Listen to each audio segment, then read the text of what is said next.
Саламатсызбы, урматтуу сулуу болгусу келген айым. Азыр биз үй шартында өзүбүз эле чачыбыздан бирээ жасап алууну үйрөнөбүз. Эгерде сиздер чачыңыздардын учун саргайткыңыздар же кызарткыңыздар келип жатса, плавный переход менен бул видеону акырына чейин көрүңүздөр жана подписаться, лайктарды басууну унутпаңыздар. Анда эмесе кеттик. Биздин видеобузда азыр биз матрикстин краскасы осветляющий немеси менен порошогу менен иштеп жатабыз. Менин чачымдын формасы каре болгондуктан мен арка жакка көздөй тартамын.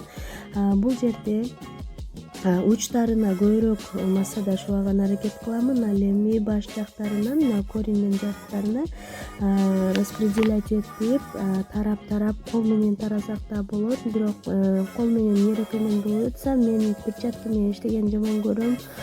Колума зыяны бар болсо деле техника безопасности сактабаймын да көпчүлүк учурда. Аны көрүп турганыңыздардай бул видеодо ошол порошок кошулган жерлерди тарак менен тарап плавный переход кылабыз. Бул эмне үчүн кылынат? Плавный переход, чтобы баягы темныйдан светлыйга өткөн жерлерибиз өтө грубый болуп билинип калбашы үчүн коюлат. Анан дагы айта кетчү нерсе, осветляющий порошоктор менен иштеп жатканда аябай этият болуңуздар, чачыңыздарды күйүп түшүрүп албаңыздар. Бул техника менен иштеп атканда өтө тездик менен иштөөгө туура келет. Эгерде сиз нанесенияны өтө долго неме кылсаңыз, бир жериңиз светлый, экинчи жериңиз темныйраак болуп калышы мүмкүн. Андыктан абдан тездик менен чачыңызга шулаганы аракет кылыңыз. Көкүлүңүз боло турган болсо, көкүлүңүз мисалы үчүн косой боло турган болсо, косойдун кыска жагына узун чачтарыңызды чогултуп келиңиз да, ошол жакты мурдуңуздан өйдөраак мурдуңузду белгилеңиз дагы, ошонун аркы жагына баягы кыска жагына карата тарап коюңуз. Эгерде полукруг боло турган болсо, мурдуңуздун ортосуна чогултуп келиңиз дагы, алды жакка тартып туруп коюп коесуз.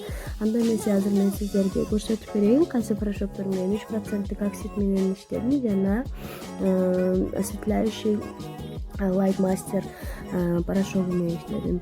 Мунун немеси пропорция смешиваниясы 1 к 2, 1 ложка, азыр менин учурумда менин чачыма 2 ложка кетет, 2 ложкага 4 ложка оксид кошобуз. Мен 4,5 ложка кошуп койдум, бир аз суюураак боло берсин деп. Сиздер ошентсеңиздер деле болот. Өзү мунун иштөө технологиясы 1 к 2 или 1 к 3 да. Открытый техника менен иштегендиктен мен 1 к 1,5 болуп калды почти. Мына сиздер дагы ушундай профессиональный краскалар менен иштей турган болсоңуздар, ушундай кыласыздар. Көпчүлүгү эле ушул порошоктор 1 к 2 же болбосо 1 к 3 смешивание болот. Же болбосо сиздер осветляющий блондекс же башка неме краскалар менен иштей турган болсоңуздар, инструкциясын окуп өзүңүздөрдүн чачыңыздарга, чачтын тибине жараша тандасаңыздар болот. Анда эмесе сиздерге терең ыраазычылык билдирем. Ушундай немени көрүп лайк басканыңыздар үчүн, подписаться кнопкасын басып койгонуңуздар үчүн терең ыраазычылык. Кийинки видеолордо көрүшкөнчө саламатта калыңыз.